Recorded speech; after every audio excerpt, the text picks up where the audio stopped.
সনাতন ধর্মের আপনার কিতাব আলফা আপনার ভবিষ্য পুরাণ এই ভবিষ্য পুরাণে বলছে এতসলিলন্তরে মিনুচ্চাচার্যেন সম্ভাবিত মহাবিতিকাত সিক্কো সকা সম্ভাবিত নিপ্যসে চ মহাদেবং মরিস্তালু নিবাসী নমো গঙ্গা জলস্থি সমস্নপ্পো পঞ্চো গব্বো সম্ভবিতে নমস্তে ব্রিজানাথ মরিস্তালো নিবাসিনে তিপ্রারসুরনসয়ে বহুমায়া প্রবর্ধিনে। বল্লসন দুনিয়ার জমিনে এমন একজন মানুষের আবির্ভাব হবে, তিনি আসবে মরুর এক প্রান্তরে, তিনার চরিত্র হবে অতি উত্তম। জোরে বলেন সুবহানাল্লাহ। তিনার চরিত্র দেখে দলে দলে দলে দলে দলে দলে মানুষ আসবে। সুবহানাল্লাহ, নারায়ে তাকবীর। লোকমান আলী মহেশপুর 5000 টাকার দাতা।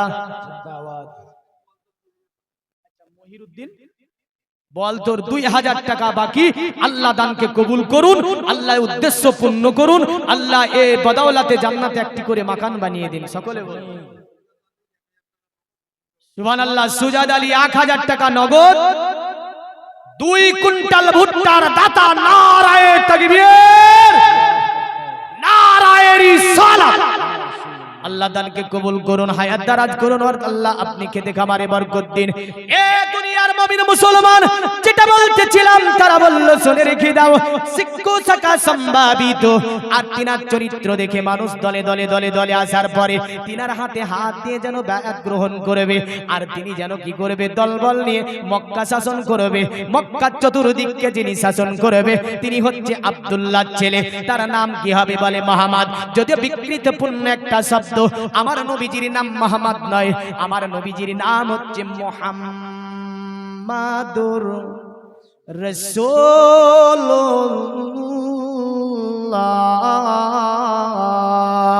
সাল্লাল্লাহু আলাইহি ওয়াসাল্লাম।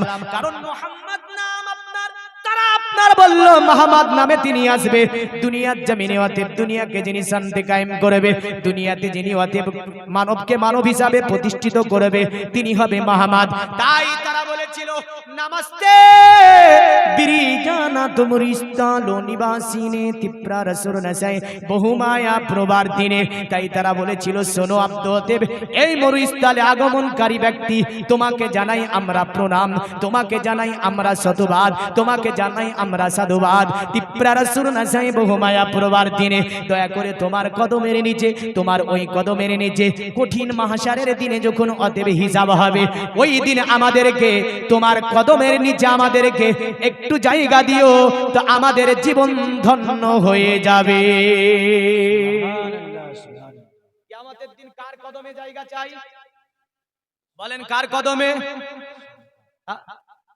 আরে আমি লক্ষ সালাম জানাই নবী তোমার কদমে। জোরে জোরে জোরে জোরে সুবহানাল্লাহ। কারণ সনাতন ধর্ম বলছে তিপ্রা রসুরনসায় বহুমায়া প্রবর্ধিনে, দয়া করে তোমার কদমের নিচে আমাদেরকে একটু জায়গা দিও, তো আমাদের জীবন ধন্য হবে।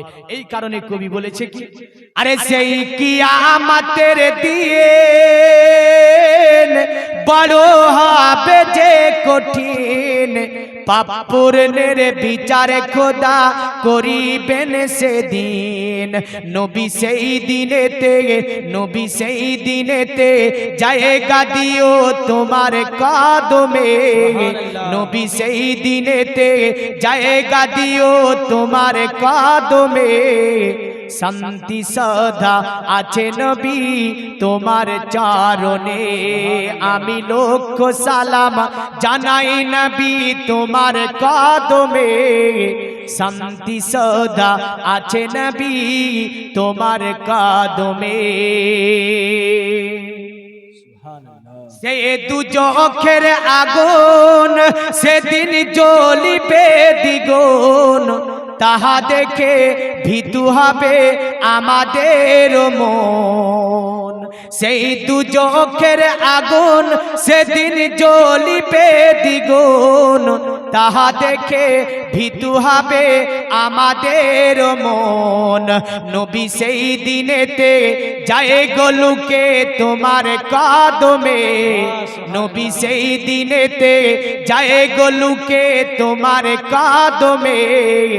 শান্তি সদা আছে নবী তোমার কদমে। জোরে বলি সুবহানাল্লাহ। সে মেরাজের রাতে নবী তোমার কাছে, জিবরিল আমিন এলো বোরাকের সাথে।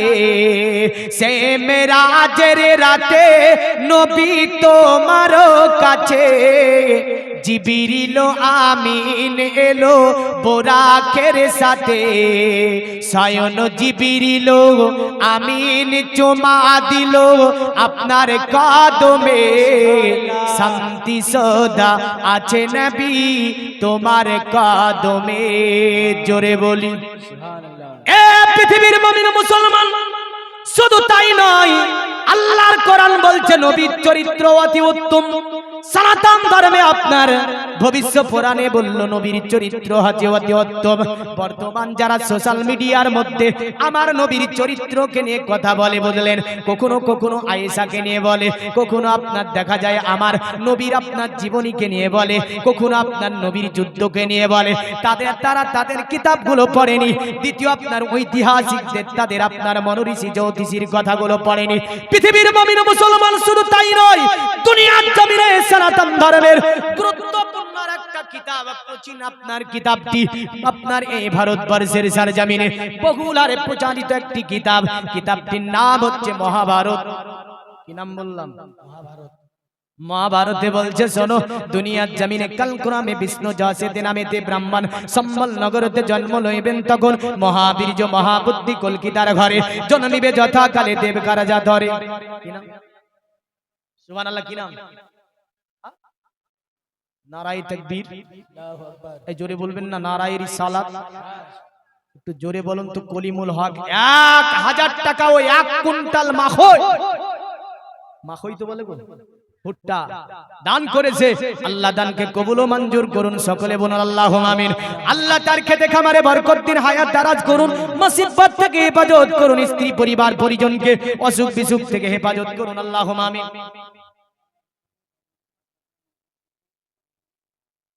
সুবহানাল্লাহ। কি নাম?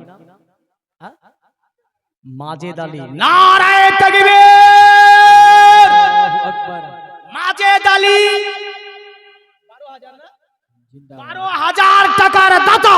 জিন্দাবাদ। জোরে বলুন জিন্দাবাদ। জিন্দাবাদ। আল্লাহ মাজেদ আলী ভাইয়ের দানকে কবুল ও মঞ্জুর করুন। আয়ে রব্বুল আলামিন তার কামাইতে বরকত দিন, এমন করে খেতে খামারে বরকত দিন, হায়াতকে দারাজ করুন, মুসিবত থেকে হেফাজত করুন। আল্লাহ জরিফ মোহাম্মদ এই দেখেন 1000 টাকা দিয়েছে। জরিফ মোহাম্মদের দানকে আল্লাহ আপনি কবুল ও মঞ্জুর করুন, হায়াতকে দারাজ করুন, মুসিবত থেকে হেফাজত করুন। আচ্ছা আচ্ছা, এই দেখেন কত টাকা দিবেন? সুবহানাল্লাহ। নারায়ে তাকবীর। আল্লাহু আকবার। নারায়ে রিসালাত। ইয়া রাসূলুল্লাহ। 20,100 টাকার দাতা। জিন্দাবাদ। জোরে বলুন জিন্দাবাদ। জিন্দাবাদ। এই দেখেন একটা দিয়েছে উদ্দেশ্য নিয়ে, সূরা আলে ইমরানে জাকারিয়া দোয়া করছে, আল্লাহ আমার বয়সে গুণ হয়ে আল্লাহ 100 দোয়াতে তিনি দোয়া করছেন, যেটা দোয়া করছিল জাকারিয়া দোয়া করছে, আল্লাহ আমার বয়স হয়েছে 120 বছর, আমার স্ত্রীর বয়স হয়েছে 98 বছর। আল্লাহ পৃথিবীতে তুমি আমারে কোনো সন্তান দাওনি, আল্লাহ তুমি আমারে সন্তান দাও। আমার আল্লাহ পাক জাকারিয়ার দোয়াকে কবুল করে নিলেন। দুনিয়াতে তাকে সন্তান দান করেছিল, যার নাম ছিল ইয়াহিয়া আলাইহিস সালাম। আল্লাহ ভাই দান করেছে তোমার মসজিদে, যেমন করে হান্নাত দান করেছিল তোমার মসজিদ বাইতুল আকসাতে আল্লাহ এ ভাই দান করেছে এখানে 20,100 টাকা তার সন্তান দুনিয়াতে আল্লাহ আসেনি আয় আল্লাহ পাক তার সন্তানের জন্য দোয়া করি ওগো আল্লাহ সন্তান দেনেওয়ালা তুমি কারণ তুমি বলেছো দুনিয়ার জমিনে মানবকে আমি আল্লাহ পাঠিয়ে থাকি তুমি যেমন জাকারিয়াকে সন্তান দিয়েছিলে হান্নাকে সন্তান দিয়েছিলে ইমরানের স্ত্রী এমন করে ইব্রাহিমের বয়স হয়েছে স্ত্রীর বাচ্চা হয়নি ইব্রাহিম দোয়া করলেন আল্লাহ আমার তো কোনো সন্তান হয়নি পৃথিবীতে তুমি আমার একটা সন্তান দাও আল্লাহ হাজেরান নাসালে হাজেরাতে আপনার ইসমাঈল আলাইহিস সালামকে পাঠালো জোরে বলেন সুবহানাল্লাহ ওই আল্লাহ ওয়াস্তা দিয়ে তোমার কাছে দোয়া করি যাতে করে ভাইয়ের আল্লাহ পরিবারে আল্লাহ সুন্দরতম বাচ্চা তুমি পাঠিয়ে দেবে জোরে আল্লাহ বলেন সুবহানাল্লাহ সুবহানাল্লাহ আনে সাহেব 1000 পাঠিয়েছে স্বামীর জন্য ওগো আল্লাহ দয়াময় আল্লাহ তুমি যে উদ্দেশ্য করে স্ত্রী দুনিয়াতে আছে স্বামী কবরে চলে গিয়েছে স্বামীর কবরখানাকে কুশাদা মানুয়ার করে জান্নাতের টুকরা বানিয়ে দিন সকলে বলুন আল্লাহুম্মা আমিন এ দুনিয়ার মুমিন মুসলমান সনাতন ধর্মের কিতাব বলল শুনে রেখে দে দুনিয়াটা যখন অন্ধকারে আচ্ছন্নিত হয়ে যাবে কাল কুরামে বিষ্ণু জসেতে নামেতে ব্রাহ্মণ সম্বল নগরেতে জন্ম লইবেন তখন মহাবীর মহাবুদ্ধি কলকিতার ঘরে জন্মিবে যথাকালে দেবকার যা তরে দুনিয়াটা যখন অন্ধকারে আচ্ছন্নিত হয়ে যাবে এক আল্লাহর ইবাদত করার কেউ থাকবে না এক আল্লাহকে ডাকার কেউ থাকবে না এক আল্লাহর ইবাদত করার কেউ থাকবে না পৃথিবীর জমিনে আমার আল্লাহ পাক ওই সময়তে বিষ্ণু দশের ঘরে একজনকে পাঠাবে ওই ব্যক্তিটা আসার পরে পৃথিবীটাকে লাইট দেবে পৃথিবীটাকে আলোকিত করবে পৃথিবীটাকে হাতে বাসযোগ্য করে তুলবে যিনি আসবে কোথায় যিনি আসবে সম্বুল নামে শহরে আমার আল্লাহ এভাবে বলছে লা উকসিমু বিহাজাল বালাদ ওয়া আনতা হিল্লুম বিহাজাল বালাদ ওয়া ওয়ালিদিউ ওয়া মা ওয়ালাদ আমার নবী আল্লাহকে বলছে আল্লাহ তুমি মক্কার কসম কেন করেছো আমারে বলো তোমার কাবা ঘর আছে এই কারণে না আমার আল্লাহ বলছে না গো নবী না মক্কার কসম কাবার জন্য করিনি আমার নবী বলছে আল্লাহ তাহলে মক্কাতে কাবা ঘরের মধ্যে একটা পাথর আছে পাথরটার নাম হচ্ছে হাজরে আসওয়াদ এই জন্য দোয়া তুমি কসম করেছো আল্লাহ বলে না আমার নবী বলে সাফা মারওয়ার জন্য কসম করেছো আল্লাহ বলে না আমার নবী বলে তাহলে আল্লাহ আরাফাতের ময়দানের জন্য কসম করেছো আল্লাহ বলে না আমার নবী আল্লাহকে বলে আল্লাহ ওগো আল্লাহ কেন কসম করেছো আল্লাহ বলে হাবিব এই কারণে আমি আল্লাহ মক্কার কসম করেছি লা উকসিমু বিহাজাল বালাদ ওয়া আনতা হিল্লুম বিহাজাল বালাদ ওয়া ওয়ালিদি ওয়া মা ওয়ালাদ কারণ ওই মক্কাতে আপনি জন্মগ্রহণ করেছেন আপনার পিতৃপুরুষ যারা তারা ওই মক্কাতে জন্মগ্রহণ করেছে এই কারণে আমি আল্লাহ মক্কার কসম করেছি নবী জন্ম কোথায় নিয়েছে এই কোথায় নিয়েছে মক্কা এটা কোন ভাষা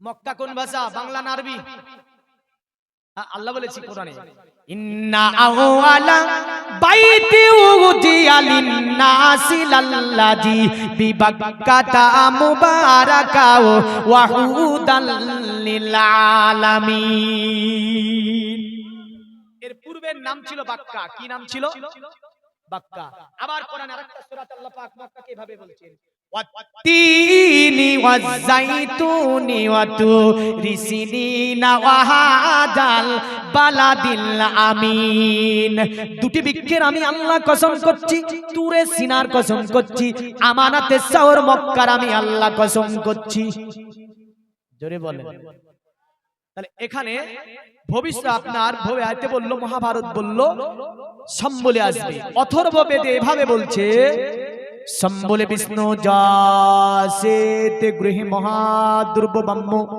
হমসুমাতং মতুরি বিবো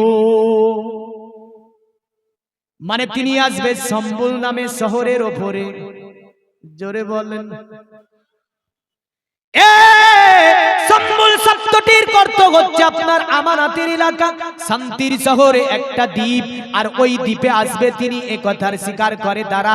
মানে তিনি আসবে সম্বল নামে জায়গাতে, মানে একটা আরব দ্বীপে, একটা আমানতের শহরে, একটা শান্তির এলাকাতে। শান্তির এলাকা বলতে মক্কা কি বুঝায়? আমার আল্লাহ বলে ওয়াহাজাল বালাদিল আমিন, আমানতের শহর হচ্ছে মক্কা। এই মক্কাতে আমি নবীকে পাঠাবো।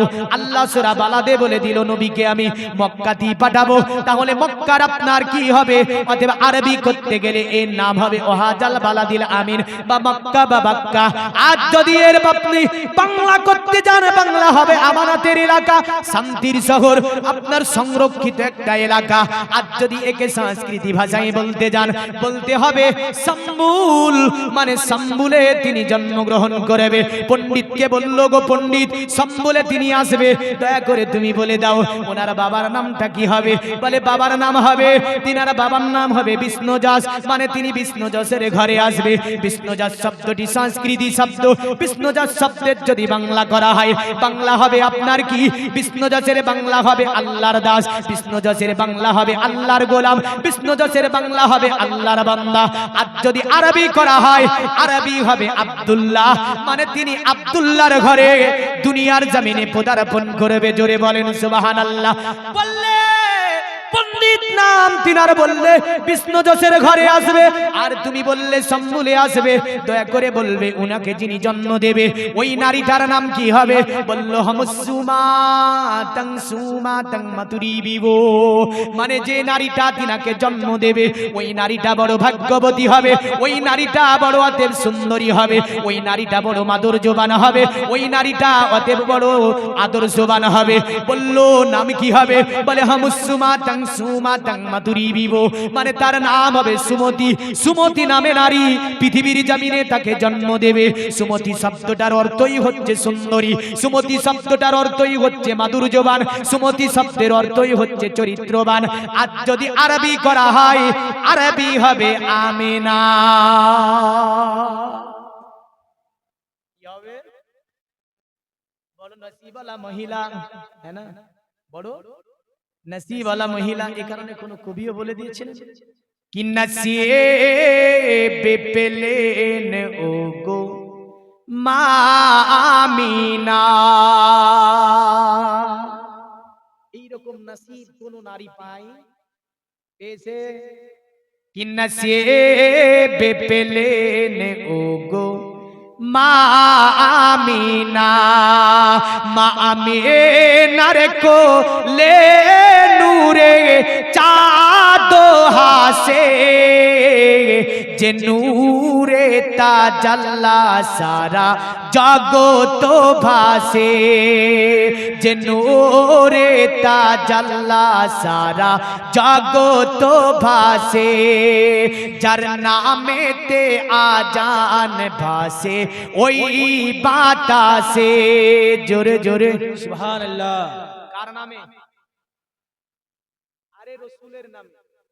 হ্যাঁ, এই আপনাদেরকে তো আমি যতক্ষণ থাকবে বেদ থেকে ওয়াজ করে দেখি, আর বাইরে যাব না, যেহেতু আমাকে বলে দিয়েছে। কারণ আমি দুটি বিষয় আলোচনা করব, প্রথম কোরআন, তারপরে বেদ। তো আপনারা যেহেতু বলেছেন আমি বেদের মধ্যেই থাকবো, তবে দেখেন কিছু নিতে হলে কিছু দিতে হয়, হ্যাঁ না? হ্যাঁ, কি নাম? সুবহানাল্লাহ, সুবহানাল্লাহ। কি নাম? নারায়ে তাকবীর। শামসুল হক 1 কুইন্টাল মাকাই, তার সাথে 500 টাকা দাতা। জিন্দাবাদ। আরো জোরে বলুন জিন্দাবাদ। আল্লাহ ভাইয়ের দানকে কবুল করুন, ভাইয়ের আশা পূর্ণ করুন। আল্লাহ মসজিদের জন্য দান করেছে, নবী বলেছে মান বানা লিল্লাহি মাসাজিদান বানাল্লাহু লাহু বাইতান ফিল জান্নাহ, যারা তোমার ঘর মসজিদ বানায় তাদের জন্য জান্নাতে তুমি ঘর বানিয়ে দাও। আল্লাহ ভাইয়ের জন্য জান্নাতে একটি মাকানা বানিয়ে দাও। আরো জোরে। যার নামেতে আজান ভাসে ওই বাতাসে। সুবহানাল্লাহ। কার নামে ভাসে বলেন? আশহাদু আন্না মুহাম্মাদান রাসূলুল্লাহ।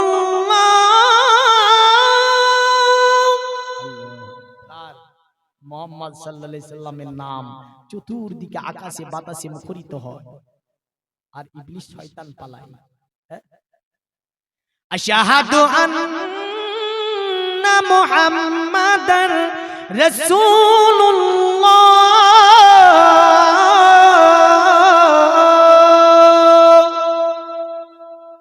আমার নবীজির নাম, হ্যাঁ? তাই কবি বলেছি, যার নামেতে আজান ভাসে ওই বাতাসে, যার নামেতে আজান ভাসে ওই বাতাসে, যার নামেতে দুরুদ পড়ে ওই ফেরেশতা, কি নসিব পেলেন ওগো মা আমিনা, মা আমিনার কোলে নূরে চাঁদ হাসে, যে নূরে তাজাল্লা সারা জগত ভাসে। আল্লাহুম্মা সাল্লি আলা সাইয়্যিদিনা মাওলানা ওয়া আলা আলি সাইয়্যিদিনা মাওলানা এ দুনিয়ার মুমিন মুসলমান এবার বলছে শোনো, মায়ের নাম তো বললে সুমতি, বাবার নাম বললে তুমি বিষ্ণুদাস, গ্রামের নাম বললে সম্বল, এবার বলো ছেলেটার নাম কি হবে? তো অথর্ব বেদে বলছে নারাসং সং সুদিষ্ট জম্পসং সপ্রতস্তমং,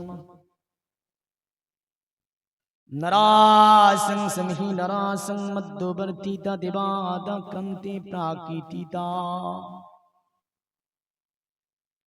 বিষ্ণং বক্কই সদা মেধা শস্ত্রী চসিতা। বলল ছেলেটির নাম হবে নরাসং। নরাসং শব্দটির অর্থ বাংলা করলে হয় প্রশংসিত, কি হয়? আর আরবি করলে, আরবি করলে হবে মোহাম্মদ, বাংলা করলে হবে প্রশংসিত। মোহাম্মদ শব্দের অর্থ হচ্ছে প্রশংসিত, তাই তারা বলল নারাসং সং সুদিষ্ট জম্পসং সপ্রতস্তমং, তিনার প্রকাশ্য নাম হবে মোহাম্মদ, যদিও তার নামের প্রথম অক্ষর হবে মধ্যবর্তীতা দেবাদা ক্রান্তি প্রাকৃতিতা, বিষ্ণং বক্কয়েত সদা মেধা শস্ত্রে চশ্রিতা, মানে তার নামের প্রথম অক্ষর হবে ম আর শেষ অক্ষর হবে দ। বলেন তো আমাদের নবীর নামের প্রথম অক্ষরটা কি হতে পারে? আমাদের নবীর নামের প্রথম অক্ষর ম আর শেষ অক্ষর হচ্ছে দ। বলল বিষ্ণং ভক্কয়েত সদা মেধা শাস্ত্রে চশ্রিতা, দুনিয়ার জমিনে যিনি গরুর গোশত ভক্ষণ করাকে সর্বকালের জন্য শাস্ত্র অনুযায়ী বৈধ ঘোষণা করবেন, তিনি বেদ অনুযায়ী শেষ ঋষি হবেন, তাকে মান্য করা জাতি ধর্ম বর্ণ নির্বিশেষে অপরিহার্য হবে, তাকে মানলে ধর্ম হবে আর তাকে না মানলে ধর্ম হবে না। দুনিয়ার মুমিন মুসলমান শুধু তাই নয়, তাদের আপনার বিখ্যাত একটা কিতাব আনবো, কিতাবটির নাম হচ্ছে কল্কি অবতার পুরাণ। এই কল্কি অবতার পুরাণে সুন্দর করে বলে দিল দেবা ধর্ম ক্ষেত্র যুগা দবা লকশ্চ চারা হুষ্ট পুষ্ট সন্তুষ্ট কল্কু রজনী জাবো বাননা দেবাদি লিঙ্গেষু ভূষানে ভূষিতেষু চ ইন্দ্র জালি বুদ্ধাতি কল্পকা পূজা কা জনা ন সন্তি। বলল শুনে রেখে দে, পৃথিবীর জমিনে যত দেব মূর্তির পূজা করিস না কেন, অতএব ওই অবতার কলির কলকি যখন দুনিয়াতে আসবে, দেব মূর্তিগুলো পর্যন্ত অবতার কলির কলকিকে সম্মান করবে। অবতার কলির কলকিকে প্রমাণ হবে আস্তে আস্তে যে অবতার কলির কলকি তিনি কে। তো বলল দেবা ধর্মা কিত্র যুগা দেবা লকশ্চ চার আগষ্ট পুষ্ট সন্তুষ্ট কল্কু রজনী চাবুবা, অতএব অবতার কলির কলকি যখন দুনিয়াতে আসবে, দেব মূর্তিগুলো তার দিকে ঝুঁকবে। মানে কি? গম নস্তে হুতুম গানা প্রাপন্ন দেবততং তং নমস্তে প্রাকিতানিয়াত সবা 360টি মূর্তি কাবা, আর এই কাবার মূর্তিগুলো রাসূলুল্লাহর দিকে ঝুঁকেছে না ঝুঁকেনি? এই ঝুঁকেছে না ঝুঁকেনি? হ্যাঁ, আব্দুল মুতাল্লিব বলেছিল তিনি কিরে কাবার মূর্তি এদিকে কেন যাস? দুধ গলা দেয় তোরে, পূজা দেয় তোরে, জীবনে নড়াচড়া করিস না, আর আজকে কেন নড়াচড়া করিস?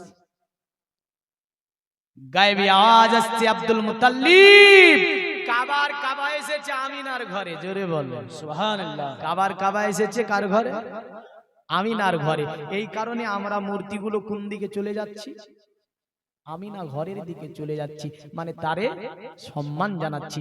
যদিও কোনো কবি আমাদের এ কথাও বলেছেন, আরে কে জন্মিল আরব দেশে, ও গো ফেরেশতা পড়ে দুরূদ, ধ্বংস কেন হলো বেদিন, ও গো ভেঙে পড়ে কাবার বুত, ও গো ভেঙে পড়ে কাবার বুত। কার আশাতে রয় খুশিতে, কার আশাতে রয় খুশিতে, যিনি নিশান ও গালেমান, এই তো সেই নবী মহান। জোরে বলুন সুবহানাল্লাহ।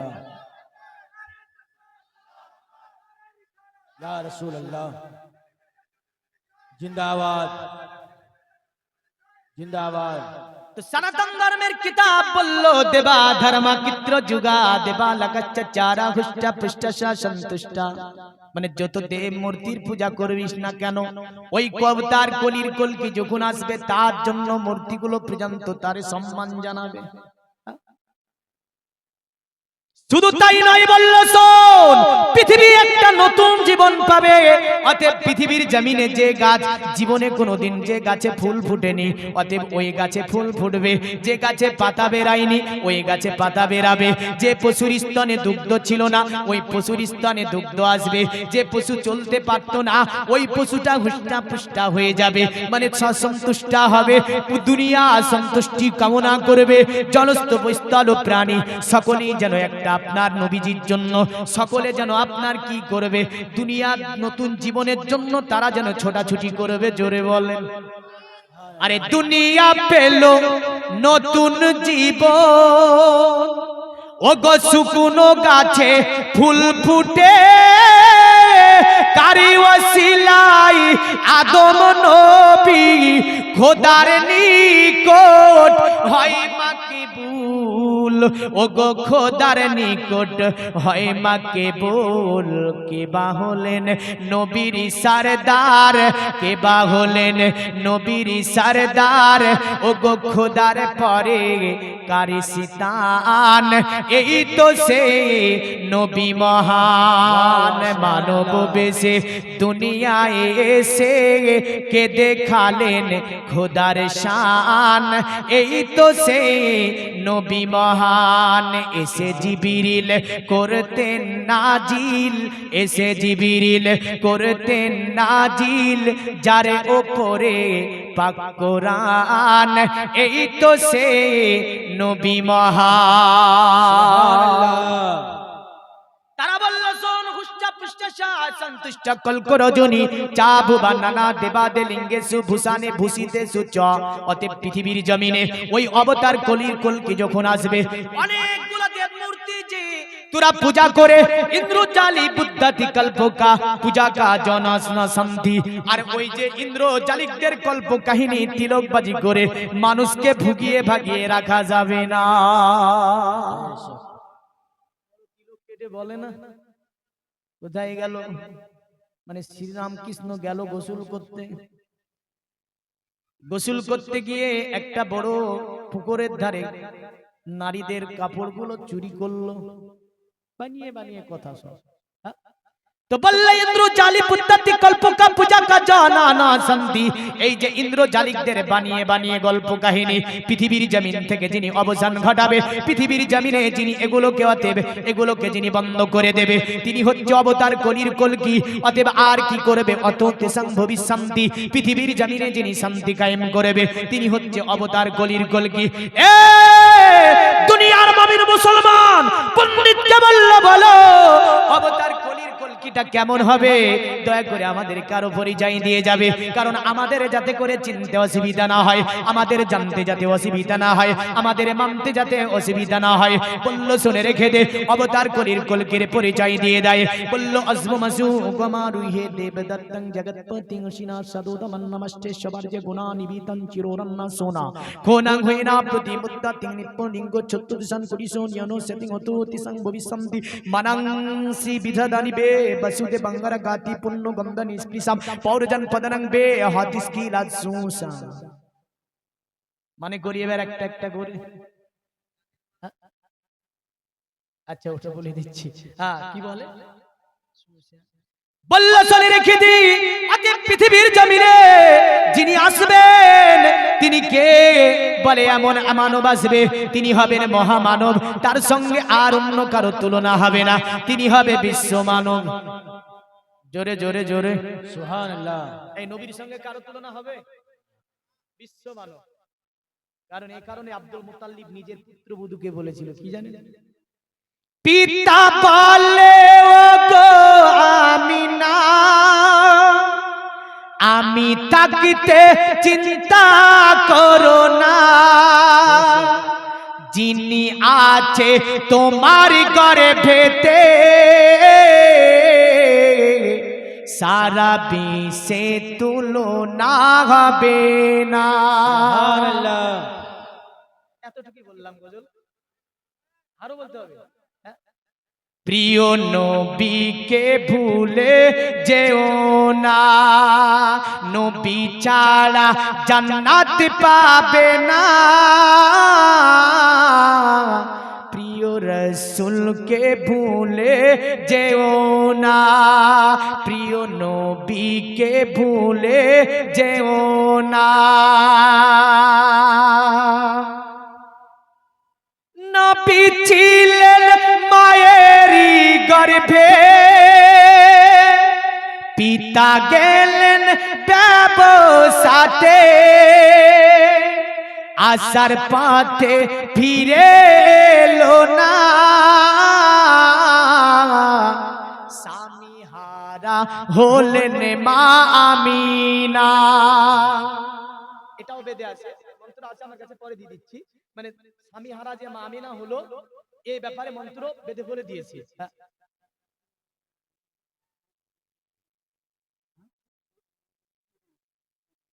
अच्छा अच्छा अच्छा दूध मांगो तो खीर देंगे गोजल तो मुखस्ते ना কি বলবো হ্যাঁ তো যাক কি নাম ভাই আমানুল্লাহ হক নারায়ে তাকবীর নারায়ে রিসালাত দেখেন ইয়া রাসূলুল্লাহ ধ্বনিটা কেমন হলো জোরে ডাক দেন ইয়া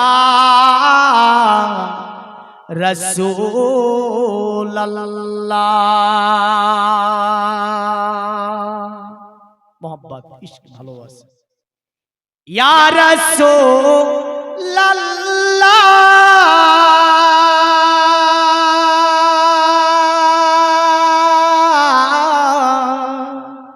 ইয়া হাবিবাল্লাহ মোহাম্মদে নবীজিকে ডাকলাম কারণ নবীজিকে ডাকলে নিশ্চয়ই আল্লাহর নবী সাড়া দেবে না নবীজি আশিকের ডাক শুনতে পান দেখতে পান এবং নবী আশিকদের ডাককে কবুল করে থাকেন জোরে বলেন সুবহানাল্লাহ।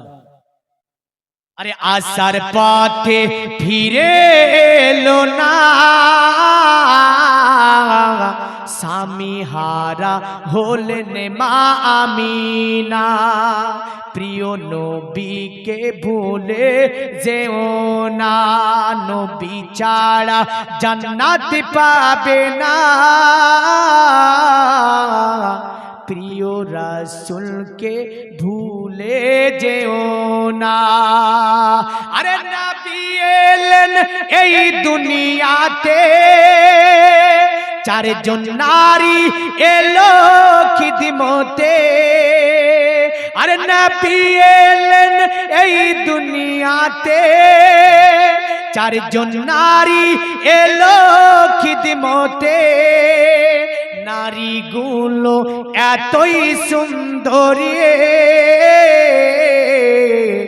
তারা প্রিয় নবীজির দিওয়ানা নারীগুলো এতই সুন্দরী তারা প্রিয় নবীজির দিওয়ানা প্রিয় নবীকে ভুলে যেও না আল্লাহুম্মা আলা সাইয়্যিদিনা মাওলানা ওয়া আলা আলি সাইয়্যিদিনা আরো বলল শোনো সিনা সাধু দামান নামাজটি সবার যে গুনাহ নিবিতান, আর তিনি এমন হবে যে তার সঙ্গে কারো তুলনা হবে না, বিশ্ব মানব হবেন তিনি। জিজ্ঞাসা করলো ওগো পণ্ডিত দয়া করে তিনার চেহারা কেমন হবে বলো। তো বললো তিনার চেহারা চিররান্না সোনা খোনাং হইনা প্রতি মুদ্রা তিন, তিনার চেহারা থেকে যেন আলোক রশ্মি বিচ্ছরিত হবে, তিনার চেহারা থেকে যেন লাইট বের হবে, তিনার চেহারার জ্যোতিতে অন্ধকার দ্রবিত হবে, তাকে দেখি চিনতে পারবে ইনি হচ্ছেন অবতার কলির কলকি। চিররান্না সোনা খোনাং হইনা প্রতি মুদ্রা তিন, তার শরীর মোবারক থেকে যেন আলোক রশ্মি বিচ্ছরিত হবে। এই তিনি কে? তিনি মুহাম্মাদুর রাসূলুল্লাহ। বললে পণ্ডিত অতএব তিনি যে মুহাম্মদ, অতএব তিনি যে অবতার কলির কলকি, মানে আমার নবীকে বোঝা যাচ্ছে। বেদের মধ্যে নবীকে নূর বলা হয়েছে, এমন করে আপনার আমার নবীকে কোরআনের মধ্যে নূর বলা হয়েছে, আমার নবীকে হাদিসে নূর বলা হয়েছে। জোরে বলুন। এখন যদি কোনো উচুঙ্গায় এসে বলে নবী মাটি মানা যাবে? এই যাবে? কেউ যদি নবীরে মাটি বলে, ওর মাটির ব্যবসা বন্ধ করতে হবে না? খবরদার, মাটির ব্যবসা বন্ধ।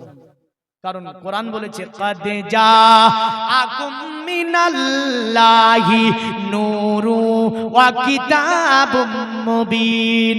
আল্লাহ বলছেন নিশ্চয় আমার তরফ থেকে তোমাদের কাছে একটা নূর আমি আল্লাহ পাঠিয়েছি, আর একটা কিতাব। জোরে বলেন। নবীজি বলছেন ইয়া জাবিরু ইন্নাল্লাহা তাআলা কাদ খালাকা কাবলাল আশিয়া নূরান বিকা মিন নূরি ওয়া লাম ইয়াকুন ফিজা নূরান বিকা মিন নূরি ফাজালা জালিকান নূর আদুরু বিল কুদরাত। আল্লাহর নবী বলল শোনো জাবির, অতএব আল্লাহ পাক সমস্ত আসিয়ার পূর্বে তোমার নবীর নূরকে তৈরি করেছে। জোরে বলেন সুবহানাল্লাহ। আমার নবী বলেন ফাজালা জালিকান নূর। এ জাবির, তোমার নবীর নূর কিছুক্ষণ আল্লাহ তৈরি করে, আল্লাহ কোনো কিছুই তৈরি করেননি। ওয়া লাম ইয়াকুন ফিজা কালাকতে লাউহুন ওয়ালা কালামু ওয়ালা জান্নাতু ওয়ালা নারু। এমন করে নবীজি বললেন ওই সময়তে আমার আল্লাহ পাক লোহে কলম তৈরি করেনি, ফেরেশতা তৈরি করেনি, জান্নাত তৈরি করেনি, আসমান তৈরি করেনি, জমিন তৈরি করেনি, ফেরেশতা তৈরি করেনি, জিন ইনসান কিছুই তৈরি করেনি। ওই সময়তে আমি নবী আল্লাহর কাছে আমি নবী রূপে ছিলাম। সুবহানাল্লাহ। তাহলে যারা বলবে নবীকে মাটি, ওদের ঈমানটা কি হয়েছে? ওদের ঈমানটা মাটি হয়ে গেছে, ঈমানে কিছু নাই। নবী হচ্ছেন নূর। তাই বলল চিররান্না সোনা খোনাং হইনা প্রতি মুদ্দাতিং নিপ্রলিঙ্গ ১৪,৯৯,৭ তো ছেলেটা বড় বিচিত্রপূর্ণ হবে। এই কে বেশি বিচিত্রপূর্ণ হবে? আমার নবী। বলে কেন? বলে নিপ্রলিঙ্গ ১৪,৯৯,৭ ছেলেটি বড় বিচিত্রপূর্ণ হবে, কারণ ছেলেটি যেন খাতনা করা থাকবে, আর ওই সুমতির সঙ্গে নরাসঙ্গের নারীর কোনো যোগ থাকবে না। সুমতি মানে আমেনা, আর নরাসং মানে মুহাম্মদ সাল্লাল্লাহু আলাইহি ওয়াসাল্লাম। আর বাপের নাম বলেছে কি? বিষ্ণুযশ। গ্রামের নাম বলেছে কি? সম্বল। তারপরে এবার ব্যাখ্যা দিচ্ছে কলকি অবতার পুরাণ থেকে, যেখানে বলছে যে তিনি হবে অবতার কলির কলকি। আর ঝগবেদে এসে বলছে নিপ্রলিঙ্গ ১৪,৯৯,৭ ভবিষ্যন্তি মানাংসি বিসাদানিবে। বলল শোনো, তিনি বিচিত্রপূর্ণ একটা ছেলে হবে। বলে কেন? বলে আমেনা নারীর সঙ্গে তার নারীর কোনো যোগ থাকবে না। আর আমেনা তিনি যে বাচ্চাটা জন্ম দেবে, সেই বাচ্চাটা হবে কি? বলে খাতনা করা অবস্থায় আসবে। হাদিসে পাকে আছে নবীজি আয়েশাকে বলে আয়েশা আমি তিনটি জিনিস নিয়ে পৃথিবীতে এসেছি। মা আয়েশা বলল নবীজি বলুন কি তিনটি জিনিস? আমার নবী বলে আয়েশা শোনো, আল্লাহ পাক আমাকে খাতনা করা অবস্থায় দুনিয়ায় পাঠিয়েছে। মা আয়েশা বলল নবীজি দ্বিতীয় নাম্বারটা কি? নবী বললেন দ্বিতীয় নাম্বার হচ্ছে আল্লাহ আমাকে নারী কাটা অবস্থায় দুনিয়াতে পাঠিয়েছে। নারীসা বললেন নবীজি তৃতীয়টা কি? নবী বললেন আল্লাহ পাক আমাকে দান মোবারক সুন্দর করে দিয়ে দুনিয়ার জমিনে পাঠিয়ে रुख से कवि बोले रुख से हटा दो तो कमर शर्माए, जुल्फ को रुख से हटा दो तो कमर शर्माए, मुस्कुरा दो तो अंधेरों में सहर हो जाए। सुभान अल्लाह, सुभान अल्लाह। মানে নবী যখন চেহারা থেকে চেহারাকে খুলে দেন, তখন কি হয়? অন্ধকার দূর হয়। হ্যাঁ, মানে আসমানের চাঁদ লজ্জা পায়, আর নবী মুচকি হাসে তো অন্ধকার দূর হয়ে যায়। এর অনেক হাদিস আছে আমার কাছে, আমি ওদিকে ঢুকবো না, আমি এই দিকে চলে যাই। কারণ সে বলল চিররান্না সোনা খোনাং হয় না প্রতিমুদ্দা তিং নিপ্রলিঙ্গ 14 দেশান করিস নিয়নো সেতিং অথ তেসাং ভবিষ্যন্তি, পৃথিবীতে যিনি শান্তি কায়েম করবে তিনি হবে অতএব ওই নরাসাং, তিনি হবে ওই অবতার গলির গলগে। বলল শুনে রেখে দে এ দুনিয়ার মানব, তাকে যদি চিনতে অসুবিধা হয়, জানতে অসুবিধা হয়, মানতে অসুবিধা হয়, বাসুতে বাঙ্গারা গাতি পূর্ণ গন্ধানী নিষ্পৃশাম, তিনি যে রাস্তা দিয়ে চলবে ওই রাস্তাতে কয়েকদিন ধরে তিনার গায়ের ঘ্রাণ যেন ওই রাস্তার মধ্যে পাওয়া যাবে। জোরে বলেন সুবহানাল্লাহ। তিনি কে? এবার একটা সুন্দরতম হাদিস বলবো। তবে হাদিস শুনতে গেলে বেদে চাইনি, বেদে চাইবো না, কারণ এ শুনে নেকি কিঞ্চিত পরিমাণে শব্দগুলো শুনে একটাও পাবেন না। তবে দুয়া আপনাদের, আমাকে যদি বলে শুধু বেদ থেকে 2 ঘন্টা বলেন, অসুবিধা হয় না, বুঝলেন? এর আগে নদিয়াতে ছিলাম, একদিকে হিন্দুরা বসেছিল, একদিকে মুসলিমরা, তো আমাকে পুরোটাই বেদের আলোচনা ছিল। তারা শেষের দিকে হিন্দুরা মুসাফা করেছিল, আমি ভয় পাচ্ছিলাম যদিও, যে কোথায় কি বলবে, কোথায় কি ঘটবে, কিন্তু তারা খুব ভালোবেসে মুসাফা করেছিল হিন্দুরা। তো যাই হোক, এই যে বেদগুলো পড়ছি না, বলছি একটাও নাকি পাবেন। আর কোরআন যতটা শুনবেন নাকি পাবেন, হাদিস যতটা শুনবেন নাকি পাবেন। এবার একটা হাদিস বলবো, এই বাসুদে বাঙ্গারা গাতি পুণ্য গন্দালি স্পেশাম পরিজন প্রদানং বে হাত স্কিলা সুসা। এই যে বাসুদে বাঙ্গারা গাতি পুণ্য গন্দানি স্পেশাম, মানে তিনি যে রাস্তা দিয়ে যাবে সেই রাস্তাতে পর্যন্ত কয়েকদিন ধরে তিনার শরীর মোবারকের ঘ্রাণ জান্নাতি খুশবু পাওয়া যাবে। তিনি কে? মুহাম্মদ সাল্লাল্লাহু আলাইহি সাল্লাম। আর একে বললো যে নবী, মানে নবী দাতুন করতো, নবীর মুখে গন্ধ ছিল, তার জন্য নাকি নবী দাতুন করতো। নাউজুবিল্লাহ বলে। নাউজুবিল্লাহ। একটা মাথায় টুপি দিয়ে বড় জুব্বা পরে জাতির জন্য শাইখ সিংহে বলছে নবীর মুখে গন্ধ ছিল। জুতাকে ভিজে মারা দরকার আছে, বুঝলেন? শুকনো মারলে লাগবে কম। আসি তো এই যে হাদিস খানা আমি বলবো, আনাস রাদিয়াল্লাহু তাআলা আনহু থেকে বর্ণিত হয়েছে। এই বাসুদে বাঙ্গারা গাতির পূর্ণ দ্বিতীয় হাদিস, আপনার উল্টো একটা বাসুদে বাঙ্গারা গাতির যা ওতে বলেছে হাদিসে পাকের মধ্যে আনাস কি বলেছে এই কথাটা বলবো। তবে কিছু লাগবে, লাগবে না? লাগবে না আমার জন্য না মসজিদের জন্য? মসজিদটা কার ঘর? আপনার দুনিয়ার এই বিল্ডিং গুলো ইজাজুল জিলাতিল আরদু জিলজালাহা ওয়া আখরাজাতিল আরদু আসকালাহা ওয়া ক্বালাল ইনসানু মা লাহা, কম্পন দেবে, উড়ে চলে যাবে, মানুষেরা বলবে ক্বালাল ইনসানু মা লাহা, কি ব্যাপার জমিন কেন এর ভার নাই না, উড়ে উড়ে কেন চলে যায়? আল্লাহ বলবে বান্দা শোনো, অতএব জমিনের ভার নেবে না। যদি অন্যত্র সূরাত আল্লাহ বলেছেন ওয়াতাকুনু জিবালু কাল ইলিল মানফুস, অতএব আমি পাহাড়গুলোকে আমি তুলার মতো করে উড়িয়ে দেব, পাহাড়গুলোকে আমি আল্লাহ তুলার মতো করে উড়াবো। সেই দিন ঘর বাড়ি, পাহাড় পর্বত, বড় বড় বিল্ডিং, বড় বড় পিলার সব উড়িয়ে যাবে, কিন্তু নবীজি বলেন মসজিদ উড়বে না। এই মসজিদ আল্লাহ পাক এই মসজিদগুলোকে ডাইরেক্ট উঠিয়ে নেবে। তাহলে যে দান আপনি করছেন, এই দানগুলো কখনোই কি হবে না, এই দানগুলো কখনোই নষ্ট হবে না। তাহলে এই যে হাদিসখানা বলবো, 5 জন ভাই একটা করে 1000 টাকা মসজিদের জন্য তো একটু দিয়ে দেন তো দেখি।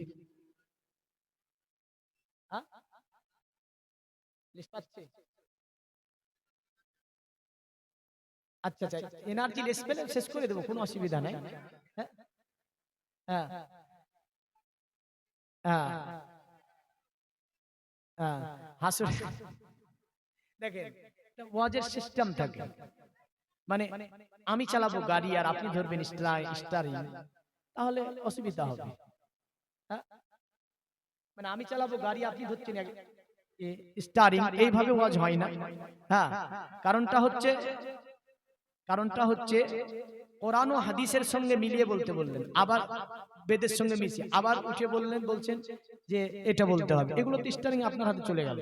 হ্যাঁ, তো যাই হোক, হাদিসটা বলছি, 5 জন ভাই একটা করে 1000 টাকা তো দিয়ে দিন তো, চটচট করে দেওয়া যাবে না? সুবহানাল্লাহ। কি নাম? নাম ছাড়াই দেখি। নাম ছাড়া 1700-1800 টাকা পাঠিয়েছে। নারায়ে তাকবীর, নারায়ে রিসালাত, দ্বীন ইসলাম। 1700 টাকার দাতা জিন্দাবাদ বলেন। আসেন, একজন পেয়ে গেছি, আর 4 জন ভাই চটচট করে বলেন তো, বলা যাবে না? একটু বলেন। আরে দুই সাথীকে পাশেতে নিয়ে হাই আরামে আছো নিজম নিরালায় সারা দাও রাসূলুল্লাহ ডাকে যে আশিক তোমার ইয়া রাসূলুল্লাহ ইয়া হাবিবাল্লাহ, জোরে বলুন সুবহানাল্লাহ। আনাস বলছেন, আনাসিন রাদিয়াল্লাহু তাআলা আন্নান নবিয়্য সাল্লাল্লাহু আলাইহি ওয়াসাল্লাম লাম ইয়াসলুকু তরিকান ফাদবাহাদুন ইল্লা আরাফা কদ সালাকাহু মিত্তাইবি আরকি। আনাস বলছে, আমার নবীকে আমি দেখেছি, আল্লাহর নবী যে রাস্তা দিয়ে ভ্রমণ করে চলে যেত, ওই রাস্তাতে কয়েক দিন ধরে আমার সাহাবী যেন নবীজির শরীর মোবারকের খুশবু পেতাম।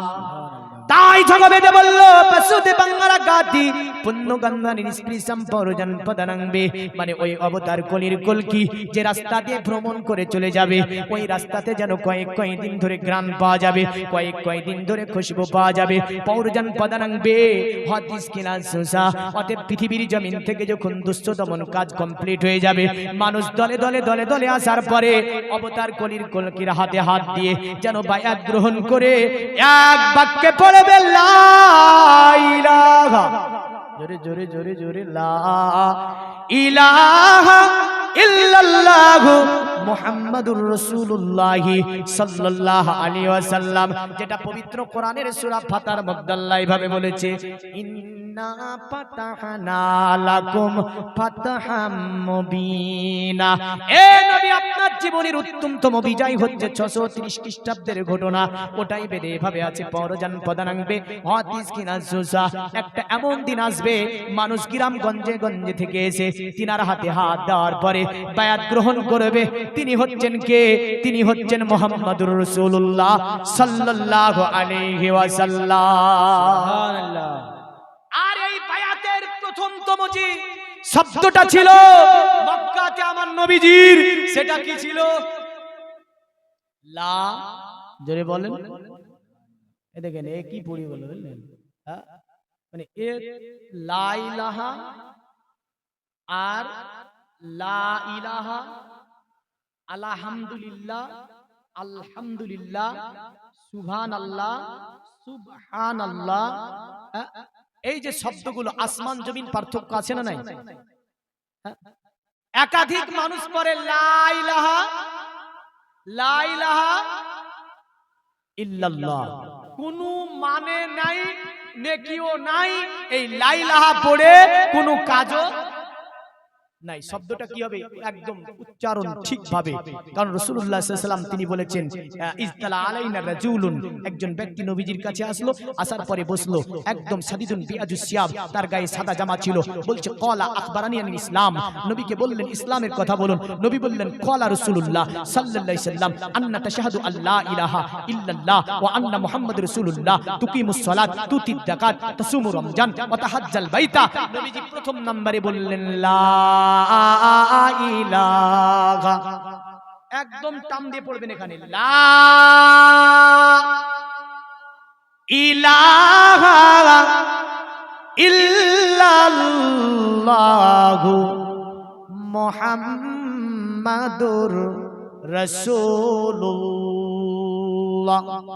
আর একটা জিনিস আমাদের মধ্যে একাধিক, ইল্লা ইলাহা ইল্লাল্লাহ না ইল্লাল্লাহ,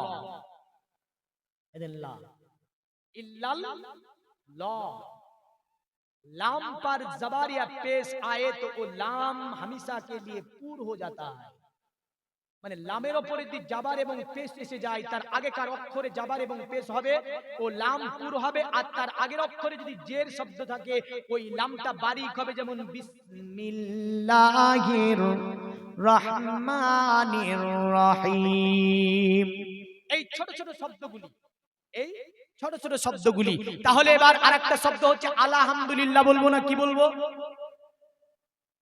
আলহামদুলিল্লাহি রাব্বিল আলামিন। আলহামদুলিল্লাহ, আলহামদুলিল্লাহ কোন নেকি পাওয়া যাবে না। আরেকটা শব্দ ভুল বলি আমরা, ওটা সুবহানাল্লাহ। কি বলেন?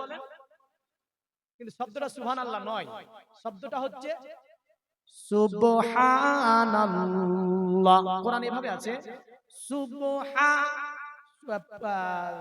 সূরা বানী ইসরাঈল আল্লাহ পাক বলছেন সুন্দরভাবে, সুবহানাল্লাযী আসরা বিআবদিহি লাইলাম মিনাল মাসজিদিল হারামি ইলাল মাসজিদিল আকসা। সুবহানাল্লাযী, সুবহা, সুবহা নাকি সুবহা? সুবহা বলে কোনো শব্দ নাই, সুবহানাল্লাহ। এই তিন চারটি শব্দ বলে দিলাম। তো নবীজির প্রথম বাক্য ছিল কি? লা ইলাহা ইল্লাল্লাহ। এখন আমরা জিজ্ঞাসা করেছি হাতে তাসবিহ, পণ্ডিত চলে যাই দেখবেন ধুতি পরনে আছে গেরুয়া পোশাক, আর আপনার হাতে আছে একটা কি বড় ধরনের তাসবিহ। এই তাসবিহ তো মুসলমানও ব্যবহার করে না, করে না? মুসলমান তাসবিহতে কি পড়ে গো? কি পড়েন তাসবিহতে? মুসলমান তাসবিহতে পড়ে কোনটা? মুসলমানের উত্তমতম তাসবিহ নবী বলছেন অতিমান ক্বালা লা ইলাহা ইল্লাল্লাহ। নবী বলছেন আফজালুজ যিকরি কালেমা লা ইলাহা ইল্লাল্লাহ। উত্তমতম জিকিরের নাম হচ্ছে কালেমা লা ইলাহা ইল্লাল্লাহ। মানে এর চেয়ে পৃথিবীর জমিনে আর কোন জিকির বড় হতে পারে না। জোরে বলেন সুবহানাল্লাহ। এই কারণে আপনার আমরা দেখেছি ওলিয়া ওলিয়া মাশাইখ, বড় বড় আল্লাহওয়ালা যিনারা সর্বময় তিনারা তাসবিহতে পড়েছেন লা ইলাহা ইল্লাল্লাহ, লা ইলাহা ইল্লাল্লাহ, লা ইলাহা ইল্লাল্লাহ, লা ইলাহা ইল্লাল্লাহ। এমন করে তারা আমার আল্লাহ পাকের তাসবিহ পড়েছে। আর নবীজি বলেছেন মান ক্বালা লা ইলাহা ইল্লাল্লাহ ফাদাখালাল জান্নাহ। যারা লা ইলাহা ইল্লাল্লাহ পড়বে তাদেরকে আমার আল্লাহ পাক জান্নাত দাখিল করিয়ে দেবে। এখন সনাতন ধর্মে আপনার কোন ধর্ম মন্ত্রটা পড়া হয়? তাদের আপনার সনাতন ধর্ম বলেছে ও আল্লাহ কবুল ইল্লাল্লাহ তিল্লাল্লাহ লা ইলাহাতি পাপাম ইলাহা পরম পদম জন্ম বৈকুণ্ঠে পরাব অনিতাতে যাবি নামে মুহাম্মাদাম। পৃথিবীর জমিনে ইল্লাল্লাহ জিকির ছাড়া আর কোনো জিকির হবে না। যদি জিকির করতে হয় ইল্লাল্লাহ জিকির করে নাও, কারণ তুমি উঠা বসা চলাফেরা সর্ব জায়গাতে যে জিকিরটা করবে ওটা ইল্লাল্লাহ জিকির করো। ইল্লাহ কবর ইল্লাল্লাহ তিল্লাল্লাহ, ইল্লাল্লাহ জিকির ছাড়া আর কোনো জিকির হবে না। কারণ ইল্লাল্লাহ জিকির যদি তুমি করে নিতে পারো, ইল্লাল্লাহকে যদি তুমি মেনে নিতে পারো, ইল্লাল্লাহকে যদি তুমি জেনে নিতে পারো, তাহলে তুমি কি পাবে? অতএব তোমার জন্য সম্মান যেন বেড়ে যাবে। আর যদি তুমি মুহাম্মদুর রাসূলুল্লাহর নামকে জপে নিতে পারো, তাহলে তুমি স্বর্গের অধিবাসী হবে। এখন যদি আপনাদের জিজ্ঞাসা করি আমি, বলেন তো মরার পরে কোথায় যাবেন? বলবে মৌলভী সাহেব জান্নাতে যাব। যদি জিজ্ঞাসা করি কোন জান্নাতটাই যাবে, বলবেন আপনি যে জান্নাতুল ফেরদাউসে যাব। বলে জান্নাতুল ফেরদাউসে কেন যাবে? বলে জান্নাতুল ফেরদাউস বড় জান্নাত। দুনিয়ার মুমিন মুসলমান সনাতন ধর্মে যেখানে কীর্তন হয় ওই জায়গাতে যাবার পরে আপনি জিজ্ঞাসা করেন, বলো তোমরা এই যে কীর্তনগুলো করছো, পূজা দিচ্ছ, লাতুজ্জা বালাবাক্কা হানাত মানাত সানাত খানাত জানাত করে এদেরকে তোমরা পূজা দাও, বলো তো তোমরা অতএব কোথায় যাবে? তারা বলবে আমরা স্বর্গে যাব। কোথায় যাবে বলবে? তারা বলবে আমরা স্বর্গে যাব। দালিত আদিবাসী থেকে নিয়ে পৃথিবীর জমিনে সব মানুষের একটাই হচ্ছে আশা, মৃত্যুর পরে আল্লাহর জান্নাত অর্জন করতে হবে। আল্লাহর জান্নাত ছাড়া, কারণ পৃথিবী থেকে আমরা যাবার পরে আল্লাহর জান্নাত স্বর্গ অর্জন করব। তো স্বর্গ অর্জন করতে গেলে কি করতে হবে? দুনিয়ার জমিনে পূজা করে তো সন্দেহ জান্নাত পাওয়া যায় না।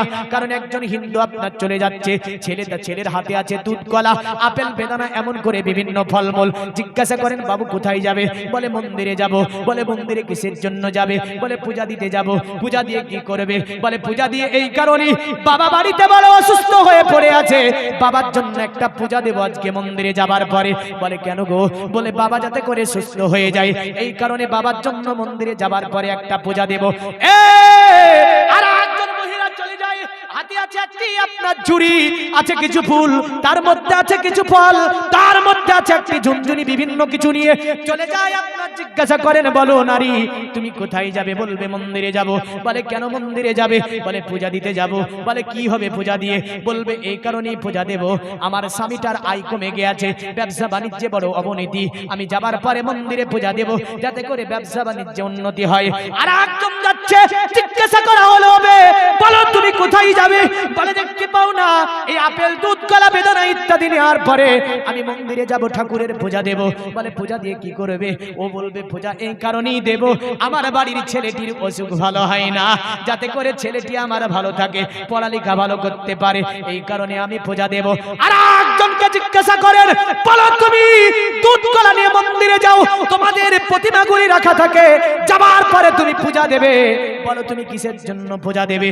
ও বলবে কি জানেন? ও বলবে আমি পূজা দেব এই কারণেই, কারণ আমি এই কারণেই পূজা দেব, আমার ছেলেটি এমবিবিএস পরীক্ষা দেবে, যাতে করে চান্স পেয়ে যায়, অতএব এমবিবিএস এ যাতে চান্স পেয়ে যায়, এই কারণে আমরা কি করব মা? অতএব এই কারণে, অতএব আমরা আমাদের বিধাতার পূজা দেব। মুসলমান এমন করে তো পূজা হয় না, কারণ তাদের কিতাবে সুন্দর করে অথর্ব বেদে বলে দিয়েছে, শোন ঈশ্বর ব্রহ্মস্বরূপ, স্বনিত্য নিরকারো নিরূপ বর্ণনাতীত নিষ্কম্পচ্চ কুচিত শব্দের রূপান স আত্মানং প্রকাশাতি কন্ননং কন্নং তথা সর্বশক্তিমান প্রকশ্যপি প্রজানং পশ্যপি প্রজানং না বর্তুতে। বলল শুনে রেখে দে দুনিয়ার জমিনে, ঈশ্বর ওই পরম ঈশ্বরকে বলা হয় স্বনিরকারো, যার কোনো আকার হয় না, স্বনিরকারো নিরূপ, যার কোনো রূপ নাই, যার কোনো মূর্তি নাই, যার কোনো বর্ণ নাই, এমনকি ঈশ্বর বলা হয়। বললে তবে আপনার মারাত্মক কথা যদিও একটা মন্ত্রের মধ্যে বলেছে, কারণ কোরআন হচ্ছে আমার আল্লাহর রচিত কিতাব, পৃথিবীতে কেউ ভুল ধরতে পারে না, কিন্তু বেদ, পুরাণ, মহাভারত, গীতার মধ্যে যত শব্দগুলো এসেছে একাধিক শব্দে ভুল রয়েছে, একাধিক শব্দে আপনার শিরকি কালাম রয়েছে, একাধিক শব্দ ইসলামের জন্য বলা হারাম রয়েছে, একাধিক শব্দে বললে গুনাহ হবে। যেমন এই শব্দটা আমি যে প্রকাশ করলাম মুখ দিয়ে, কুচিত শব্দের রূপাংশ আত্মানং প্রকাশতি কন্ননং কর্ণং তথা সর্বশক্তিমান কশ্যপি সহস্র প্রজানং না বর্তুতে। বলল শুনে রেখে দাও, অতএব ঈশ্বর তিনি যদিও বলেছে এখানে স্বনিরকারো নিরূপ বর্ণনাতীত নিষ্কম্পচ্চ, তার কোনো রূপ নাই, তার কোনো বর্ণ নাই, তার কোনো অতএব মূর্তি নাই, তবে আবার একই জায়গাতে পরের মন্ত্রে এভাবেই বলে দিয়েছে কুচিত শব্দের রূপান আত্মানং প্রকাশতি। আবার কখনো ঈশ্বরের দুঃখ, ঈশ্বর মানুষের ভালোবাসা, দুঃখ সুখ এমন করে মানুষের মেল মহব্বত বোঝার জন্য নাকি কখনো কখনো আত্মা রূপে দুনিয়ার জমিনে প্রকাশ পায়, এগুলো মানুষের দেখে, মানুষের সঙ্গে লেনদেন করে। বলুন নাউজুবিল্লাহ। কারণ ঈশ্বর কখনো পৃথিবীর জমিনে জন্ম নিতে পারে না, এটা হচ্ছে আপনার খ্রিস্টানদের একটা তিত্ববাদের কথা, কারণ তারা তিনটি খোদাই বিশ্বাস করে খ্রিস্টানেরা, আর আপনার এই যে আপনার পারসিক জাতি এরা দুটি খোদাতে বিশ্বাস করে, মুসলমান একটা খোদাতে বিশ্বাস করে, আর সনাতন ভাইয়েরা আজ থেকে 1500 বছর আগে 360টি খোদায় বিশ্বাস করত, এখন হয়তো 300 কোটিতে বিশ্বাস করে। ঈশ্বর কটা হয়? উল্হু আল্লাহু আহাদ। ঈশ্বর কটা? এক। ঈশ্বর এক। অথর্ব বেদে বলল শোন, কুচিত শব্দের রূপাংশ আত্মানং প্রকাশতি কারণানং কারণং তথা সর্বশক্তিমান, মানে ঈশ্বর তিনি নাকি কখনো অতএব আত্মা রূপে জন্ম নেয়, পাকা শিরকি কালাম, বড় মারাত্মক। ঈশ্বরের স্থানে ঈশ্বর লাম ইয়ালিদ ওয়া লাম ইউলাদ ওয়া লাম ইয়াকুল লাহু কুফুয়ান আহাদ। আল্লাহ বলছে আমি কাউকে জন্ম দেইনি, আমাকেও কেউ জন্ম দেয়নি। জোরে বলে। তাহলে এই যে শব্দগুলো আমি বলছি তাদের কিতাব আছে, তাই আমি ইনপুট করছি কেবল, যদিও শিরকি কালাম আর শিরকের গুনাহ আল্লাহ পাক কোরআনুল কারীম সূরা আপনার সূরা আলে ইমরানে বলেছে, ইয়া বুনাইয়া লা তুশরিক বিল্লাহ ইন্নাশ শিরকা লা জুলমুন আযীম। তার ছেলেকে ডেকে বলেছিল, এ ছেলে খবরদার আল্লাহর সঙ্গে কাউকে শরীক করিও না, ইন্নাশ শিরকা লা জুলমুন আযীম। পৃথিবীর জমিনে সবচেয়ে বড় গুনাহ হচ্ছে কিসের গুনাহ? এই কিসের গুনাহ? শিরকের গুনাহ। একাধিক আমার যুবকেরা শিরকের কাজ করে না, করে না? ওই নদীতে যায় বুট দিতে, নদীতে যায় মানত দিতে। আরে গঙ্গা হচ্ছে ওদের একটা মাবুদ, তার কারণে ওরা গঙ্গাতে মানাত করে। আর আমাদের মাবুদ এক আল্লাহ। কে আমাদের মাবুদ? কে? এক আল্লাহ, যা চাইবেন রাসূলের ওসিলা দিয়ে আল্লাহকে বলুন, আমার আল্লাহ কবুল করবে। জোরে বলেন সুবহানাল্লাহ। আমার নবীজির ওসিলা দিয়ে বলুন, কারণ আল্লাহ সূরা আলে ইমরানে ক্লিয়ার করে বলে দিয়েছে, কুলিল্লাহুম্মা মালিকাল মুলকি তুতিল মুলকা মান তাশাউ ওয়া তানজিউল মুলকা মিম্মান তাশাউ ওয়া তুইজ্জু মান তাশাউ ওয়া তুজিল্লু মান তাশাউ বিয়াদিকাল খাইর ইন্নাকা আলা কুল্লি শাইইন কাদির। আমার আল্লাহ বলছে, শোনো, সমগ্র সাম্রাজ্যের মালিক হচ্ছে আমি আল্লাহ। যাকে ইচ্ছা করি মালদার করি, যাকে ইচ্ছা করি ফকির বানিয়ে দিই, যাকে ইচ্ছা করি ফকির থেকে আবার মালদার বানিয়ে দিই, আবার বাদশাকে ফকির বানাই, ফকিরকে আমি আল্লাহ বাদশা বানাই। আল্লাহ বলছে, যাকে ইচ্ছা করি সম্মান দান করি, আর যাকে ইচ্ছা করি আমি অপমানিত করে দিই। ব্যাধিকাল খয়ের সমস্ত কল্যাণ আমি আল্লাহ আমার কাছে। ইন্নাকা আলা কুল্লি শাইইন কাদির, আল্লাহ সমস্ত শক্তির উপরে ক্ষমতাবান। আল্লাহ হুম্মা সাল্লি আলা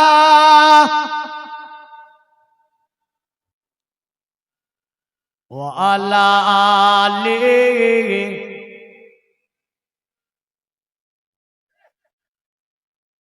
একদিন তোমারি নাম মসজিদে হবে এলান। হবে না, হবে না। শেষ গজল আর বলবো না, এত গজল আমি কোন স্টেজে পড়ি না, বুঝলেন? হ্যাঁ, আমার ওয়াজের কোয়ালিটি থাকে। আপনি আমাকে যদি বলেন কোরআন শরীফ নিয়ে মৌলভী সাহেব একটা একটা পড়ে আপনি মানে করেন, ইনশাআল্লাহ কোরআন শরীফ আপনাকে নিয়ে একটা সূরার এক কোড থেকে ধরবো, প্রতি আয়াত পড়বো, মানে করব, ব্যাখ্যা করব, চলবো। সুবহানাল্লাহ, কোনো অসুবিধা নাই, বুঝলেন? গজল খুব কমই পড়ি।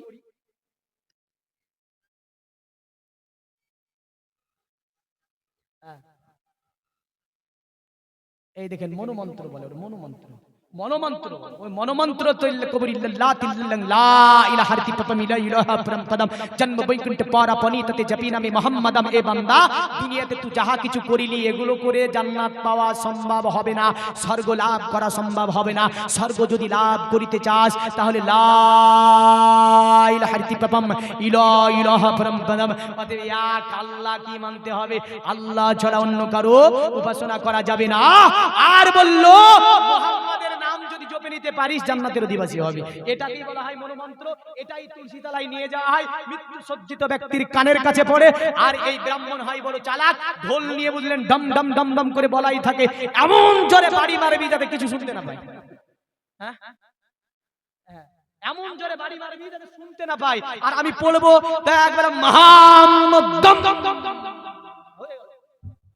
তাহলে কি বুঝতে পারবে? কিন্তু এটাই মনোমন্ত্র, এটার অর্থই হচ্ছে লা ইলাহা ইল্লাল্লাহ মুহাম্মাদুর রাসূলুল্লাহ, যেটা সংস্কৃতি ভাষায় তারা এটাকে অন্যভাবে নিয়ে এসেছে যে লা ইলাহা ইল্লাল্লাহ পরমপদম জন্ম বৈকুণ্ঠ পরাপ অনিততি জপি নামে মুহাম্মাদাম।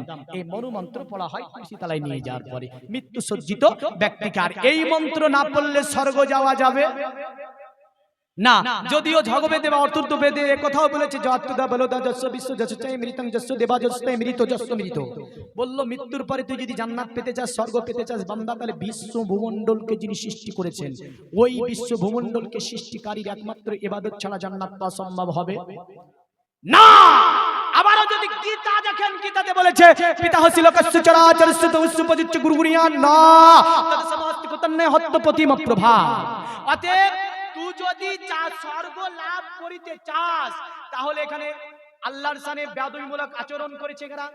পিতা হাসিল কস্য চরাচরস্য, মানে স্রষ্টা যিনি, তিনি নাকি সকলের পিতা। নাউযুবিল্লাহ, স্রষ্টা সকলের পিতা হয়, স্রষ্টা সকলের পিতা হয়, আল্লাহকে পিতা বলা যাবে না।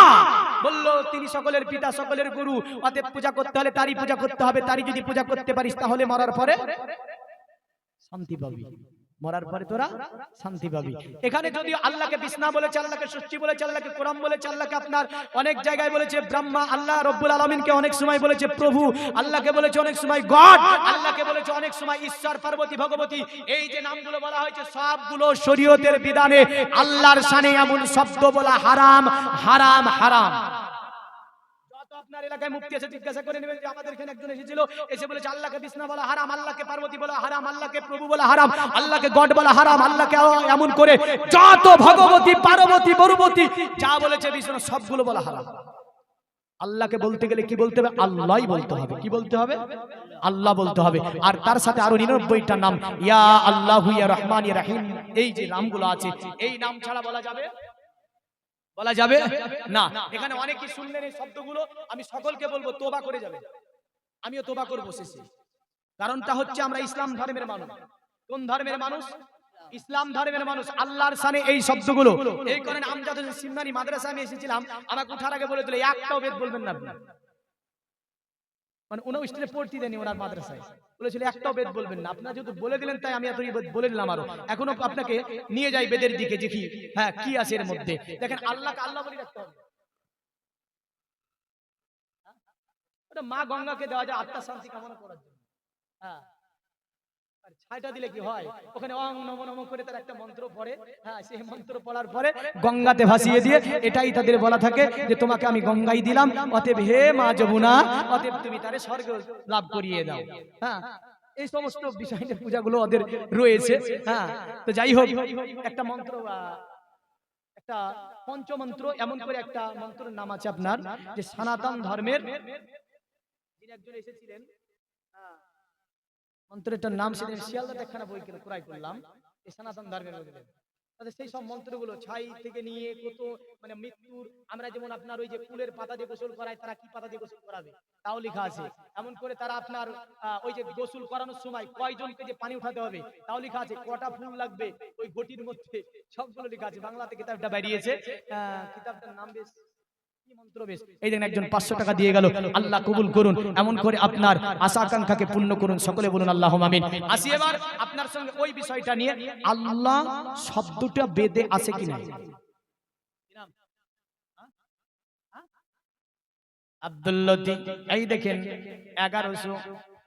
1111 টাকা দান করেছে, জোরে বলুন সুবহানাল্লাহ।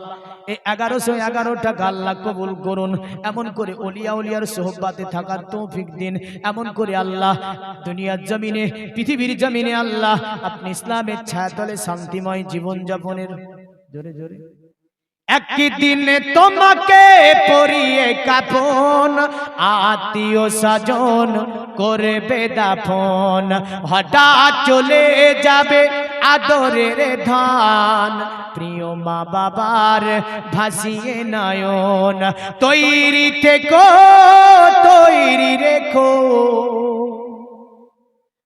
কবরে মান সামান, একদিন তোমার নাম মসজিদে হবে এলান। আরে তৈরি থেকো তৈরি রেখো, সুন্নতি আমাল ইমান, একদিন তোমার নাম মসজিদে হবে এলান, একদিন তোমার নাম মসজিদে হবে এলান, নামে সামন জারি করিবে এত, বন্ধ হয়ে যাবে জীবন নাটক, বাহাদুরি থাকবে না দেহে যাইবন, ফুরিয়ে বসন্ত আসিবে শ্রাবণ, তৈরি থেকো তৈরি রেখো, কোরআনি আমাল ইমান, একদিন তোমার নাম মসজিদে হবে এলান, একদিন তোমার নাম মসজিদে হবে এলান। আল্লাহুম্মা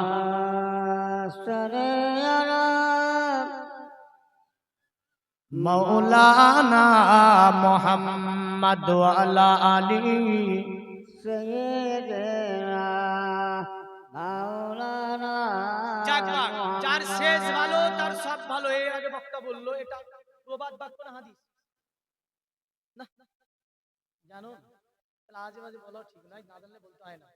বুখারী এবং মুসলিমের একটা দীর্ঘ হাদিসের একটা অংশ, যে যার শেষ ভালো তার সব ভালো, বড় হাদিসটা বর্ণনা হয়েছে একদম সুবহানাল্লাহ সুবহানাল্লাহ। তো জিয়াউল হক 500 টাকা নগদ আর 50 কিলো ভুট্টা দান করেছে। এখানে অনেকে আছেন। আর একটা হাদিস আল্লামা নববী রাহমাতুল্লাহ আলাইহি বুখারী শরীফের সারার মধ্যে বর্ণনা করেছেন। রাসূলুল্লাহ বলতেছিলেন, হে সাহাবীরা, তোমাদের কাছে যেটা আছে আমার কাছে জমা করো। জোরে বলেন। সাহাবীরা পকেটে হাত দিচ্ছে এভাবে বললেন, আর তখনকার জামানায় সোনার আশরাফি নবীজির কাছে এনে জমা করছে। সুবহানাল্লাহ বলবেন না? সুবহানাল্লাহ সুবহানাল্লাহ। এই একজন পকেটে হাত ভরে দিয়েছে, টাকা নাই। সাহাবীর নাম আব্দুর রহমান। কি নাম বললাম? আব্দুর রহমান। তা আব্দুর রহমান দেখছে টাকা নাই, পকেটে টাকা নাই। তো আব্দুর রহমান দেখছে একটা উট আছে তার কাছে, বললেন। ওই চড়ে এসেছিল যে উটটা, তো নবীকে বলছে, নবী এই উটটা দিয়ে দিলাম, এই উটটা দিয়ে দিলাম। আপনার কাছে উট নেব না আমি। দিয়েছেন 1000 2000 3000 করে। এই হাদিসটার উপরে সাহাবীদের সুন্নাত মনে করে, সাহাবীদের সুন্নাত মনে করে আপনারা 10 20 5 1 টাকা 2 টাকাও হলো আখেরি মুনাজাতে, আখেরি মাহফিলের শেষে একদম যার শেষ ভালো সব ভালো, রাসূলুল্লাহ বলছেন পৃথিবীর জমিনে মায়ের পেটে বাচ্চা কেমন করে তৈরি হয়, বলে প্রথমে আলকা রক্ত মাংসে পন্দিত হয়, অতঃপর ফেরেশতা পাঠানো হয়, ফেরেশতা এসে তার তাকদীর লিপিবদ্ধ করে। এমন কিছু বান্দা তার প্রথম জীবনটা হয় জাহান্নামীদের মতো, শেষ জীবনটা হয় জান্নাতীদের মতো, আর ওইভাবে সে খাতিমা হয় আর সে জান্নাতে যায়। জোরে বলেন সুবহানাল্লাহ। তাহলে বোঝা গেল যার শেষ ভালো তার সব ভালো, আর শেষ খারাপ তো সব খারাপ। হাদিস এটাই বুঝিয়েছে। তাই বলবো 5 টাকা 10 টাকা 20 টাকা 1 টাকা 2 টাকা যিনারা দিয়েছেন তিনাদেরকে বলবো এই শেষকার আমলটা নেওয়ার জন্য। দুটো হাদিস শোনালাম আপনাকে এই মর্মে। কটা হাদিস? দুটো হাদিস শুনিয়েছি, একদম সহি হাদিসগুলো। তো যাই হোক, আপনারা যেটা পারবেন একটু চটচট করে পাঠিয়ে দেবেন, ইনশাআল্লাহ দোয়া হবে। 2 ঘন্টার উপরে চলে গেছে আলোচনা, দেখেন আর বাড়াবো না, কারণ 2 ঘন্টার উপরে এই যে আলোচনা ঠিকও নয়। হ্যাঁ, তাই বিলম্ব না করে একটু তাড়াতাড়ি করে আমরা 2টি মাত্র কলি পড়বো। 2টি কলির মধ্যে ইনশাআল্লাহ আপনারা জমা করে দেবেন। ছেলেরা যাচ্ছে, মায়েদের তরফে বলবো আপনারাও যেটা পারবেন একটু চটচট করে জমা করে দিয়ে যাবেন, ইনশাআল্লাহ দোয়া করে দেব। ছোট ছোট বাচ্চাদের হাত দিয়ে বা কাউকে এদিকে গেলে মায়েরা দিয়ে দিবে ইনশাআল্লাহ। সুবহানাল্লাহ। দেখেন আসিফ 500 টাকা দান করেছে। আসিফের দানকে আল্লাহ আপনি কবুল ও মঞ্জুর করুন, সকলে বলেন আল্লাহুম্মা আমিন। সুবহানাল্লাহ। 500 টাকায় 1 কুইন্টাল ভুট্টা।